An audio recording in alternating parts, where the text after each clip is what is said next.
RMS Titanic के बारे में तो आपने जरूर सुना होगा, जो कि अपने वक्त का सबसे बड़ा और सबसे आलीशान समुद्री जहाज था। टाइटैनिक को बनाने वालों ने ये दावा किया था कि ये जहाज कभी डूब ही नहीं सकता, लेकिन फिर होता कुछ ऐसा है कि टाइटैनिक अपने पहले सफर में ही डूब जाता है। यानी जिसे बनने में 3 साल लग गए थे, उसे डूबने में 3 घंटे भी ना लगे। और टाइटैनिक आज भी दुनिया के सबसे गहरे समुद्रों में से एक यानी अटलांटिक ओशन की गहराई में मौजूद है। और जहाँ टाइटैनिक इस वक्त मौजूद है, उस गहराई को कहा जाता है मिडनाइट जोन। और मिडनाइट जोन समंदर की वो जगह है जहां सूरज की रोशनी भी नहीं पहुंच पाती। यानी टाइटैनिक अटलांटिक ओशन के उस हिस्से में जहां बिल्कुल अंधेरा है। तो जी हाँ दोस्तों, आज की ये वीडियो टाइटैनिक को स्टडी करके बनाई गई है। इस वीडियो में हम टाइटैनिक के बनने से लेकर टाइटैनिक के डूबने तक की मुकम्मल कहानी को डिटेल से डिस्कस करेंगे। तो वीडियो बहुत ज्यादा इंटरेस्टिंग होगा, इसीलिए इसको एंड तक देखते रहना। टाइटैनिक की शुरुआत सन 1909 में हुई थी। 13 मार्च 1909 को टाइटैनिक की कंस्ट्रक्शन शुरू हो गई थी और फिर ठीक 3 साल के बाद यानी 13 मार्च 1912 में टाइटैनिक की कंस्ट्रक्शन कंप्लीट हो गई। टाइटैनिक पर उस वक्त मुकम्मल खर्चा $7.5 मिलियन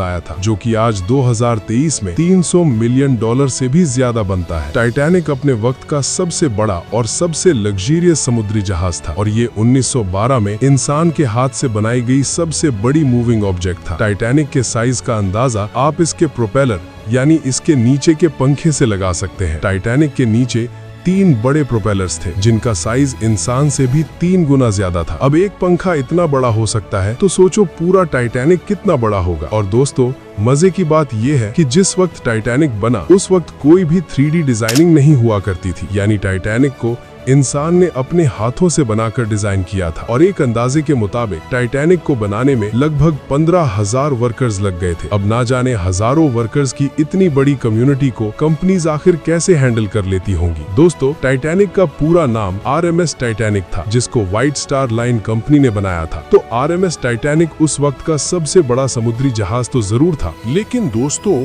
ये अकेला सबसे बड़ा नहीं था। व्हाइट स्टार लाइन ने टाइटैनिक के जैसे 2 जहाज और भी बनाए थे, आरएमएस ब्राइटैनिक और आरएमएस ओलंपिक। इन दोनों जहाजों का साइज भी टाइटैनिक ही जितना था। तो अब सवाल ये उठता है कि आखिर टाइटैनिक को ही सबसे बड़ा क्यों समझा जाता था। तो दोस्तों, इसका ये रीजन था कि टाइटैनिक तीनों जहाजों में सबसे ज्यादा लग्जरी था और अपने बहुत ही ज्यादा फीचर्स होने की वजह से सबसे आलीशान और सबसे बड़ा जहाज समझा जाता था। टाइटैनिक के अंदर प्राइवेट स्विमिंग पूल से लेकर तुर्किश बाथ भी मौजूद थे। इसके अलावा smoke rooms, cafes, personal gyms और रिफ्रेशमेंट रूम्स के अलावा न जाने और भी क्या कुछ था। दोस्तों, जब टाइटैनिक बना तो उसको ख्वाबों का जहाज कहा जाने लगा, क्योंकि उसमें वो सब कुछ था जो कि हमें बड़े बड़े रेस्टोरेंट्स में भी देखने को नहीं मिलता।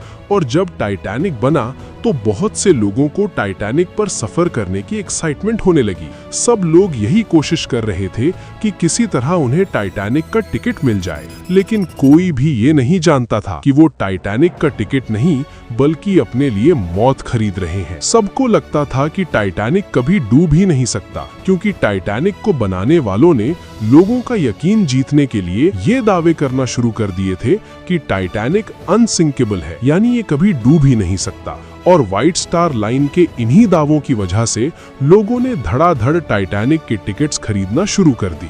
दोस्तों, टाइटैनिक के बनने के अगले महीने ही टाइटैनिक अपने पहले सफर की तरफ निकलता है। टाइटैनिक का पहला सफर साउथहैम्पटन, इंग्लैंड से न्यूयॉर्क की तरफ था और टाइटैनिक के अंदर कुल मिलाकर 2224 लोग थे, जिनमें 1317 पैसेंजर थे और 960 टाइटैनिक के क्रू मेंबर्स थे, जो कि टाइटैनिक पर काम करते थे। यानी टाइटैनिक के पहले सफर में ही इस पर हजारों लोग थे, जिनमें गरीब से गरीब इंसान से लेकर अमीर से अमीर इंसान भी शामिल था।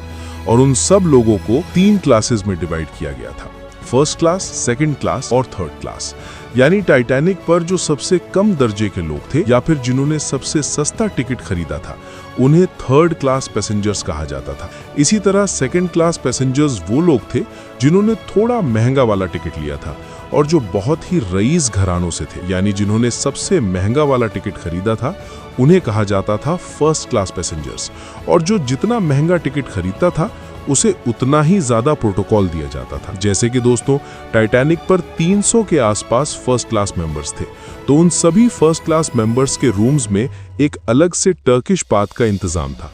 लेकिन वहीं 700 से भी ज्यादा थर्ड क्लास मेंबर्स के लिए पूरे टाइटैनिक पर सिर्फ 2 बाथरूम्स थे। और दोस्तों, अब अगर बात की जाए टाइटैनिक पर मौजूद लोगों की, तो उनमें बहुत बड़े बड़े सेलिब्रिटीज से लेकर दुनिया के सबसे अमीर तरीन इंसान भी मौजूद थे। टाइटैनिक पर मौजूद एक इंसान जिसका नाम जॉन जैकोब एस्टर फोर्ड था, उस वक्त का सबसे अमीर आदमी था।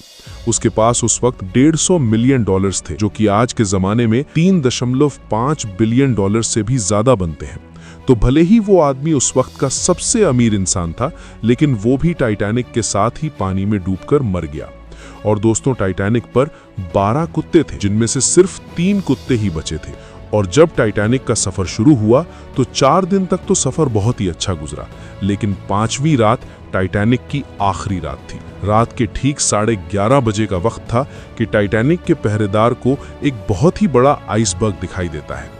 उस आइसबर्ग को देखते ही वो पहरेदार शोर मचाना शुरू कर देता है, क्योंकि वो आइसबर्ग बहुत ही करीब आ चुका था। रात 2:30 बजे अंधेरा बहुत ज्यादा था और टाइटैनिक पर मौजूद क्रू के पास कोई दूरबीन भी नहीं थी, इसलिए वो आइसबर्ग दूर से दिखाई नहीं दिया। अब आप सोच रहे होंगे कि आखिर ऐसा कैसे हो सकता है, भला इतने बड़े जहाज पर आखिर एक दूरबीन कैसे नहीं थी? तो दोस्तों, इसका जवाब है कि टाइटैनिक पर दरअसल दूरबीन और टेलीस्कोप सब मौजूद थे, लेकिन जिस रूम में वो सब मौजूद थे, उस रूम की चाबी शायद क्रू से गुम हो गई थी, और यही उनकी सबसे बड़ी गलती थी। बिल्कुल भी अंदाजा नहीं था कि उनकी इस गलती का आखिर क्या अंजाम होने वाला है। जब क्रू ने उस आइसबर्ग को देखा तो सभी क्रू मेंबर्स में भगदड़ मच गई। उन्होंने टाइटैनिक का इंजन फौरन रिवर्स किया और टाइटैनिक को घुमाना शुरू कर दिया, लेकिन बदकिस्मती से टाइटैनिक की स्पीड बहुत ज्यादा थी और वो आइसबर्ग भी बहुत करीब आ चुका था, जिसकी वजह से टाइटैनिक अपनी राइट साइड से उस आइसबर्ग से बहुत जोर से टकरा गया। और वो आइसबर्ग इतना भरा था कि उसके टकराने से टाइटैनिक के बहुत से कंपार्टमेंट्स को अच्छा खासा डैमेज हुआ, जिससे टाइटैनिक में पानी भरना शुरू हो गया। शुरुआत के कुछ टाइम तक तो लोगों को यही लग रहा था कि वो बच गए, क्योंकि टाइटैनिक के सेफ्टी फीचर्स उस वक्त के बहुत ही एडवांस फीचर्स थे। लेकिन दोस्तों, टाइटैनिक फिर भी नहीं बचा, क्योंकि जिस आइसबर्ग से टाइटैनिक टकराया था वो पूरा 100 फीट लंबा था, जो कि ग्रीनलैंड के ग्लेशियर से आया था। और वो आइसबर्ग इतना ज्यादा करीब आ चुका था कि उसे देखने के सिर्फ 37 सेकंड के बाद ही वो टाइटैनिक से टकरा गया। टाइटैनिक में अब पानी भर रहा था और टाइटैनिक धीरे धीरे समंदर में डूब रहा था, और लोगों की परेशानी उस वक्त ज्यादा हुई जब पानी लोगों के कंपार्टमेंट्स में घुसना शुरू हो गया। लोगों में अफरा तफरी मच गई और हर कोई अपनी जान बचाकर भागने लगा। किसी इंसान को अपनी जान प्यारी थी तो किसी को अपनी फैमिली की। और टाइटैनिक को बनाने वालों ने सबसे बड़ी बेवकूफी ये की थी कि उन्होंने टाइटैनिक पर सिर्फ 20 लाइफ बोट्स ही इंस्टॉल की थी, क्योंकि उन्हें लग रहा था कि टाइटैनिक कभी डूबेगा ही नहीं, तो इस पर ज्यादा लाइफ बोट्स का क्या फायदा। और उन्हें लग रहा था कि अगर वो टाइटैनिक पर ज्यादा लाइफ बोट्स इंस्टॉल करेंगे तो इससे शायद टाइटैनिक की खूबसूरती कम हो जाएगी। जहां टाइटैनिक पर 2224 लोग थे, अब उनको बचाने के लिए सिर्फ 20 लाइफ बोट्स थीं, जिन पर इतना हुजूम इकट्ठा हो चुका था, उसे संभाल पाना मुश्किल हो चुका था। और दोस्तों, जब टाइटैनिक डूब रहा था तो मोस्टली कमजोर दिल वाले लोगों को हार्ट अटैक आ गया था, जिससे उनकी मौत हो गई थी। और जहां टाइटैनिक पर लोग अपनी जान बचाने में लगे थे, वहीं टाइटैनिक पर 35 इंजीनियरिंग स्टाफ मौजूद थे, जो कि टाइटैनिक के इंजन को ऑन रखने की कोशिश कर रहे थे ताकि लोग बच सके। लेकिन बहुत ही अफसोस के साथ उन 35 स्टाफ्स में से एक भी इंजीनियर जिंदा नहीं बचा। और जो लोग टाइटैनिक से बचकर वापस आए तो उन्होंने बताया कि टाइटैनिक पर एक क्रिश्चियन फादर भी थे, जिनका नाम फादर थॉमस था। उन्होंने लाइफ बोट पर जाने से इनकार कर दिया और टाइटैनिक पर रुककर मरते हुए लोगों के लिए दुआ करने लगे। उनकी मौत भी टाइटैनिक पर हुई और उनकी लाश आज तक नहीं मिली। टाइटैनिक पर 1500 लोगों की मौत हुई थी, जिनमें से सिर्फ 337 लोगों की लाशें मिली। बाकी लोग कहां गए ये कोई नहीं जानता। और दोस्तों, जब टाइटैनिक डूब रहा था तो कुछ म्यूजिशियंस टाइटैनिक पर म्यूजिक प्ले कर रहे थे ताकि वो लोगों को डूबने के डर से दूर कर सके। वो सब म्यूजिशियंस भी डूबकर मर गए और अपनी बहादुरी की वजह से जाने गए। और दोस्तों, टाइटैनिक पर एक जापानी आदमी था जिसका नाम था, वो टाइटैनिक पर अकेला ऐसा इंसान था जो कि जापान से था। टाइटैनिक के डूबने के हादसे से बच गया था और अपने कंट्री यानी जापान वापस गया।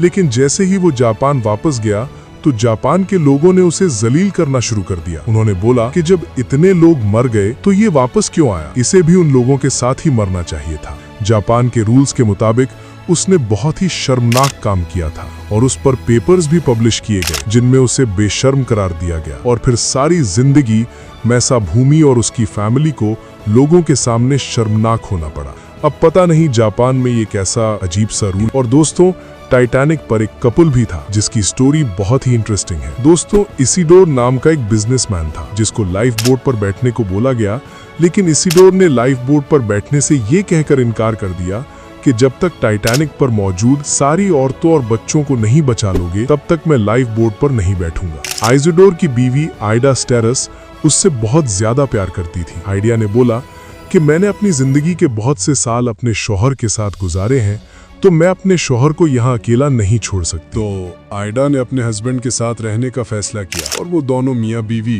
टाइटैनिक पर एक साथ मर गए। और दोस्तों, जिस आदमी ने टाइटैनिक को डिजाइन किया था उसका नाम थॉमस एंड्रयूज था। उसको आखिरी बार तब देखा गया जब वो लोगों को बचाने के लिए अटलांटिक ओशन में कुर्सियां फेंक रहा था। ऐसा माना जाता है कि वो भी टाइटैनिक के साथ डूबकर मर गया। और दोस्तों, ऐसा नहीं है कि टाइटैनिक के क्रू को आइसबर्ग्स के बारे में पता नहीं था, बल्कि अपने 4 दिन के सफर में टाइटैनिक को आइसबर्ग्स की 6 वार्निंग्स मिली थी। लेकिन पता नहीं लोग टाइटैनिक को क्या समझकर बैठ गए थे। उन्हें लग रहा था कि टाइटैनिक कभी डूबेगा ही नहीं, तो उन्होंने किसी भी वार्निंग पर ध्यान नहीं दिया। और दोस्तों, जो लोग टाइटैनिक से बचकर वापस आए थे तो उन्होंने बताया था कि वो मंजर बहुत ही खौफनाक था जब हजारों लोग अपनी जान की भीख मांग रहे थे। और टाइटैनिक के डूबने का ये नजारा वाकई बहुत ही भयानक था, क्योंकि टाइटैनिक को अब तक का सबसे बड़ा सी डिजास्टर यानी सबसे बड़ी समुद्री तबाही समझा जाता है। टाइटैनिक की इस बहुत बड़ी नाकामी के बाद पूरी दुनिया की शिप कंपनीज ने अपनी सेफ्टी को इम्प्रूव करना शुरू कर दिया और उन्होंने ये कोशिश करना शुरू कर दी कि वो ऐसी गलती कभी ना करें जो गलती टाइटैनिक ने की थी। यानी टाइटैनिक की वो गलती पूरी दुनिया के लिए एक बहुत बड़ा सबक बनकर रह गई। और दोस्तों, जिस वक्त टाइटैनिक डूबा था उस वक्त अटलांटिक ओशन के पानी का टेम्परेचर -2 डिग्री सेल्सियस था, जो कि बर्फ से भी ज्यादा ठंडा था। अब इमेजिन करो कि आपको रात के 2 बजे बर्फ जैसे ठंडे पानी से नहाना पड़ेगा। आप इमेजिन भी नहीं कर सकते, क्योंकि आपको ऐसा सोचकर भी डर लगेगा। तो जरा सोचो कि नीचे अटलांटिक ओशन और ऊपर हर तरफ मौत का शोर देखकर उन लोगों की क्या हालत हुई होगी। दोस्तों, टाइटैनिक को डूबने में पूरे 2 घंटे 40 मिनट लगे थे और टाइटैनिक का मलबा 12,000 फीट से भी ज्यादा गहराई में आज भी मौजूद है। साइंटिस्ट्स को टाइटैनिक के मलबे को ढूंढने में पूरे 70 साल लग गए थे, क्योंकि अटलांटिक ओशन की गहराई में कोई चीज ढूंढना आम बात नहीं है, और ऐसी गहराई जहां रोशनी भी ना हो। साइंटिस्ट्स का ये मानना है कि टाइटैनिक का ये मलबा 2030 तक शायद खत्म हो जाएगा, क्योंकि पानी में मौजूद बैक्टीरिया टाइटैनिक के इस मलबे को खा रहे हैं। तो दोस्तों, ये थी स्टोरी एक ऐसे जहाज की जिससे बहुत ही ज्यादा उम्मीदें लगाई गई थी, लेकिन बहुत ही अफसोस के साथ वो अपनी पहली उम्मीद पर भी पूरा ना उतर सका। और टाइटैनिक का ये हादसा पूरी दुनिया के लिए एक सबक बनकर रह गया। मैं उम्मीद करता हूँ आपको आज का ये वीडियो अच्छा लगा होगा। इन वीडियो को बनाने में बहुत ज्यादा रिसर्च और मेहनत लगती है, इसलिए इसको एक लाइक करके जाना। और टाइटैनिक की स्टोरी से आपको क्या सबक मिला ये कमेंट करके जरूर बताना। जिसके कमेंट पर सबसे ज्यादा लाइक आएंगे मैं उसके कमेंट को पिन करूंगा। तो फिर मिलते हैं किसी नेक्स्ट वीडियो में।